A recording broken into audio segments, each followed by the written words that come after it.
W tym odcinku Zakazanych Historii odsłaniamy kulisy reparacji wojennych po I wojnie światowej.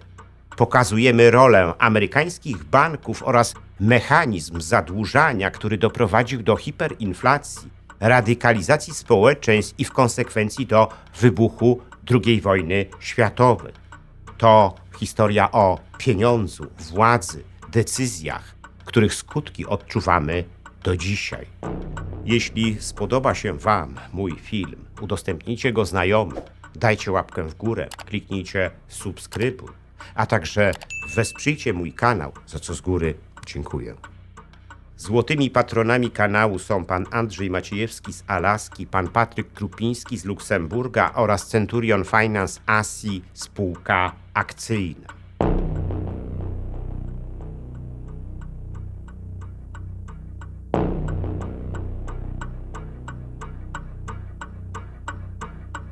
Na wielu obrazach, które uwieczniają konferencję pokojową w Wersalu, kończącą I wojnę światową, możemy zobaczyć przywódców zwycięskich mocarstw siedzących w sali lustrzanej wersalskiego pałacu, którzy dumnie obserwują podpisanie traktatu pokojowego przez przedstawicieli pokonanych Niemiec. Najsłynniejszym z tych obrazów jest wiszący w brytyjskim Imperial War Museum w Londynie obraz Williama Orpena, irlandzkiego malarza malującego sceny z I wojny światowej, który w taki właśnie sposób przedstawił ten historyczny moment w Wersalu. Ale takie ujęcia chwili podpisania traktatu pokojowego w Wersalu nie mają zbyt wiele wspólnego z prawdą. To nie przywódcy zwycięskich mocarstw alianckich odpowiadali za kształt pokoju wersalskiego. Ci zresztą pojawili się w Wersalu dopiero wówczas, gdy go podpisywano. Najważniejsze kwestie związane z traktatem pokojowym w Wersalu ustalili wcześniej bankierzy z amerykańskiej Wall Street. Tyle tylko, że potem zapisano to w zbiorowej pamięci Europejczyków zupełnie inaczej. I tak pozostało do dzisiaj. Gdy kończyła się I wojna światowa, finansiści z Wall Street mogli zacierać ręce. Było bowiem jasne, że traktat pokojowy w Wersalu zmusi pokonane Niemcy do zapłacenia wysokich reparacji wojennych. Amerykańscy bankierzy liczyli więc na to, że będą mieli okazję do zarobienia sporych pieniędzy, bo to przecież oni finansowali tę wojnę. Powołane przez nich konsorcjum bankowe na czele z potężnym bankiem J.P. Morgana pożyczyło aliantom na prowadzenie wojny zawrotną sumę, prawie 500 milionów ówczesnych dolarów. To właśnie dlatego bankierzy z Wall Street przejęli najważniejszą rolę, zanim jeszcze zaczęła się konferencja pokojowa w Wersalu. Widząc to, Niemcy postanowili wysłać do Wersalu dwóch swoich bankierów, Maxa Warburga i Karla Melchiora. Obaj mieli koligację z amerykańskimi kręgami bankowymi. Niemcy liczyli, że dzięki tym koligacjom uda im się zmniejszyć ciężar finansowej kary, jaka zostanie im narzucona przez zwycięskich aliantów. Szczególnie istotne były tutaj powiązania samego Maxa Warburga, którego bracia Felix i Paul wżenili się w rodziny potężnych rodzin bankierskich z Wall Street. Żoną tego pierwszego była bowiem Frida Schiff, córka Jakoba Schiffa, zaś żoną tego drugiego była Paula Leeb, córka szefa potężnego amerykańskiego banku Kuhn & Loeb. Działający w Stanach Zjednoczonych Felix i Paul Warburgowie również byli bankierami. Uważano ich nawet za swoistych łączników pomiędzy finansistami Starego i Nowego Kontynentu.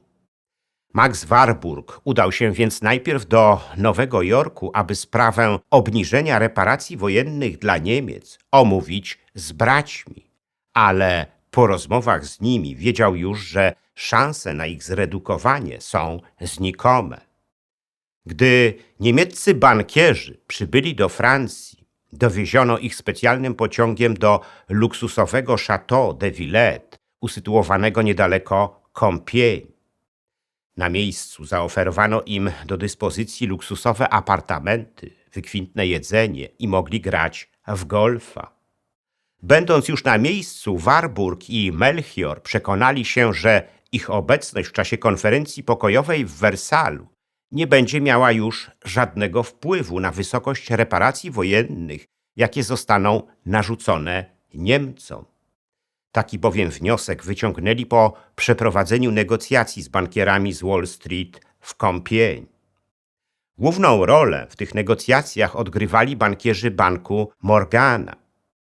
Ten ostatni był w konflikcie z bankiem Kuhn & Loeb, w którym pracowali Paul i Felix Warburgowie. Max Warburg zabiegał jeszcze u Thomasa Lamonta, osoby numer 2 w banku Morgana, aby ten umożliwił mu osobiste spotkanie z Woodrow Wilsonem. Amerykański prezydent nie chciał jednak się z nim spotkać i zakomunikował Warburgowi wprost, że kwestie finansowe związane z niemieckimi reparacjami wojennymi powinni uzgadniać ze sobą finansiści obu stron. Po miesiącu pobytu w Compiègne niemieccy bankierzy znaleźli się w Wersalu. Tam mogli usłyszeć wystąpienie premiera Francji Georgesa Clemenceau, który przedstawił alianckie stanowisko w sprawie Niemiec. Słuchając tego wystąpienia, uderzyła ich nie utrata przez Niemcy części terytorium, kolonii w Afryce czy redukcja niemieckiej armii, ale całkowicie astronomiczna kwota niemieckich reparacji, które miały wynieść aż 32 miliardy ówczesnych dolarów. Zaproponowali więc aliantom zmniejszenie tej kwoty do 10 miliardów ówczesnych dolarów. Ale alianci stanowczo odrzucili tę propozycję, uznając ją nawet za śmieszną. Zażądali od niemieckiej delegacji ostatecznego ustosunkowania się do postulowanej kwoty i to zaledwie w ciągu 10 dni. Warburg i Melchior opuścili więc Wersal i udali się do niemieckiego Weimaru, gdzie czekali na nich ministrowie niemieckiego rządu. Obaj bankierzy odradzili im podpisanie traktatu wersalskiego. Tyle tylko, że Niemcy były wtedy w bardzo trudnej sytuacji. Były nie tylko osłabione wojną, ale wisiało nad nimi widmo rewolucji. W kraju dochodziło do robotniczych wystąpień i walk z policją i siłami wojska. Niemcy nie miały więc specjalnego wyboru. Musiały podpisać traktat pokojowy w Wersalu. I 28 czerwca 1919 roku w sali lustrzanej Pałacu Wersalskiego został on przez nich podpisany. Zapisane w traktacie pokojowym reparacje wojenne Niemcy miały zapłacić przede wszystkim Francji i Wielkiej Brytanii, które poniosły największy wysiłek wojenny i największe straty. Tyle tylko, że oba te kraje przez cały okres wojny pożyczały pieniądze od Stanów Zjednoczonych, których łączna suma, jak już wspomniałem, wyniosła prawie 500 milionów ówczesnych dolarów. A co jeszcze ciekawsze, Francja i Wielka Brytania pożyczały pieniądze od Amerykanów także po zakończeniu działań wojennych. Głównie dlatego, że brakowało im nie tylko kapitału, ale też surowców, paliw i żywności. Bankierzy z Wall Street dalej więc pożyczali pieniądze Francji i Wielkiej Brytanii, ale nie zamierzali robić tego za darmo. Z ogólnej sumy 32 miliardów dolarów, które Niemcy miały zapłacić aliantom w ramach reparacji wojennych, spora część tej kwoty miała zostać spłacona w postaci surowców i towarów produkowanych w Zagłębiu Rury, najbardziej uprzemysłowionym regionie Niemiec. Z tego powodu region Zagłębia Rury znalazł się pod okupacją Francji, która nie otrzymywała na czas od Niemców wspomnianych surowców i towarów. Niemal 12 miliardów dolarów ze wspomnianej kwoty 32 miliardów dolarów Niemcy miały zapłacić aliantom w złocie. Gdy w 1924 roku w Niemczech wybuchła hiperinflacja, alianci zdali sobie sprawę z tego, że Niemcy nie będą w stanie dalej dźwigać obciążeń finansowych, jakie narzucił im traktat wersalski. I wtedy alianci za podszeptem Amerykanów wymusili na Niemcach powołanie urzędu agenta generalnego do spraw reparacji wojennych, który to urząd miał pilnować tego, aby Niemcy płynnie spłacali swoje długi. Szefem tego urzędu został Amerykanin Seymour Parker Gilbert, bliski współpracownik szefa banku Morgana.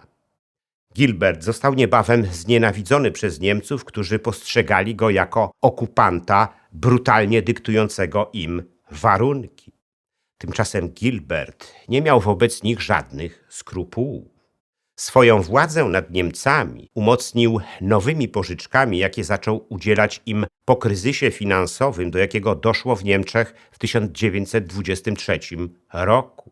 Ale i wtedy Niemcy nie mieli wyboru i przyjmowali oferowane im przez Gilberta pożyczki. Nie tylko po to, aby spłacać reparacje wojenne, ale także po to, aby nie zbankrutować. Wszystko odbywało się w ramach stworzonego w 1924 roku przez Amerykanów planu Dawsa. Tyle tylko, że Niemcy nie płaciły wtedy już reparacji wojennych Francuzom i Brytyjczykom, ale bankierom z Wall Street. Zobowiązania Francuzów i Brytyjczyków wobec bankierów z Wall Street były wtedy tak ogromne, że pieniądze z Niemiec płynęły wprost do Nowego Jorku. W czasie swojej 6-letniej działalności Seymour Parker Gilbert przetransferował z Niemiec do Nowego Jorku co najmniej 2 miliardy ówczesnych dolarów. Dopiero w 1929 roku przyjęto nowy plan spłaty reparacji wojennych dla Niemiec, który nazwano planem Younga. Ten plan rozkładał Niemcom spłatę reparacji wojennych na kolejne 59 lat. Ich spłata miała się odbywać za pośrednictwem Banku Rozrachunków Międzynarodowych w Bazylei, który został do tego właśnie celu powołany. O nim opowiadałem Państwu szczegółowo w jednym z moich poprzednich filmów. Gdy w 1933 roku do władzy w Niemczech doszedł Adolf Hitler, Niemcy przestały spłacać aliantom reparacje wojenne. A potem zaczęły się zbroić i wysuwać kolejne roszczenia wobec innych państw. W rezultacie tego wywołały II wojnę światową, która trwała przez prawie 6 lat. Sytuacja uległa zmianie dopiero po zakończeniu II wojny światowej, gdy pod egidą zachodnich aliantów powstała Republika Federalna Niemiec. Ta ostatnia, nie chcąc od razu tracić reputacji, zgodziła się na konferencji w Londynie na dalszą spłatę niemieckich zobowiązań finansowych, które narzucił Niemcom traktat wersalski. I w ciągu kolejnych 50 lat Republika Federalna Niemiec spłaciła te zobowiązania zarówno bankierom z Wall Street, jak i Francuzom i Brytyjczykom. Ostatnia ich transza została uregulowana dopiero w październiku 2010 roku. Tak czy inaczej, na reparacjach wojennych, jakie narzucono Niemcom w Wersalu, skorzystali najbardziej bankierzy z Wall Street.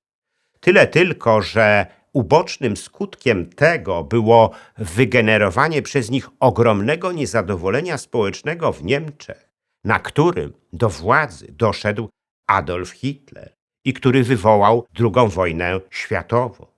I alianci razem z Amerykanami musieli znowu stanąć naprzeciw Niemców i walczyć z nimi. A to wiązało się z kolejnymi milionami ofiar. Tak czy inaczej, udział bankierów z Wall Street w kreowaniu polityki państw w czasie I wojny światowej na pewno przełożył się na liczbę jej ofiar oraz radykalizację całej światowej sceny politycznej.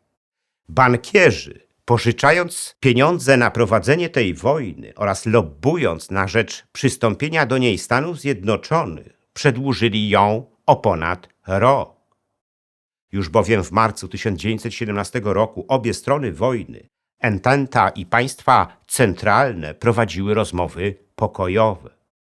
Te jednak zawieszono, gdy w kwietniu 1917 roku Stany Zjednoczone przystąpiły do wojny. Ten krok kosztował życie ponad 1 miliona żołnierzy oraz dziesiątki tysięcy cywilów i przyczynił się do nieodwracalnych zmian na światowej scenie politycznej. Gdyby pokój został zawarty jeszcze w 1917 roku, w Niemczech najprawdopodobniej nie narodziłby się narodowy socjalizm, a we Włoszech faszyzm. I być może w Rosji nie doszłoby do bolszewickiej rewolucji, której owocem były narodziny imperium zła. Ale tak się nie stało.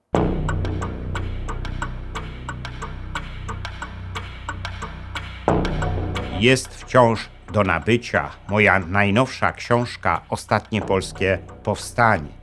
Ta książka dotyczy antykomunistycznego podziemia w Polsce. Dowiecie się z niej o tych aspektach jego działania, o których nie mieliście jeszcze okazji usłyszeć. Jednym z nich jest rola sowieckiego NKWD w ostatecznym rozbiciu tego podziemia. Zachęcam do zakupu tej książki. Każdy kupujący otrzyma ją z moim autografem.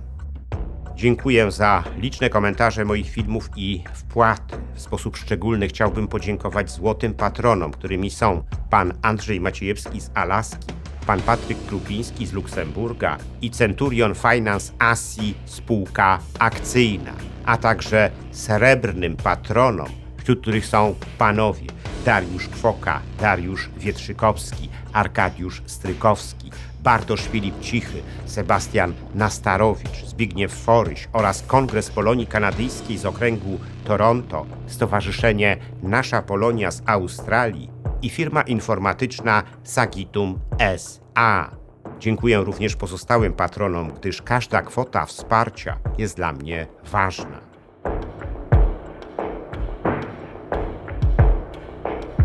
Zachęcam wszystkich do wspierania mojego kanału, co pozwoli na jego dalszy rozwój. Teraz można to zrobić nie tylko przez Patronite. Szczególnie dla patronów zagranicznych przydatne są możliwości bezpośredniego wsparcia na YouTubie w formie jednorazowej wpłaty, klikając podziękuj, a także cyklicznych wpłat, klikając wesprzyj na dole ekranu. Wpłat można też dokonywać przez PayPal oraz bezpośrednio na moje konto bankowe, którego numer widzicie teraz na ekranie. Więcej informacji na temat wspierania kanału na różne sposoby znajdziecie w opisie pod filmem.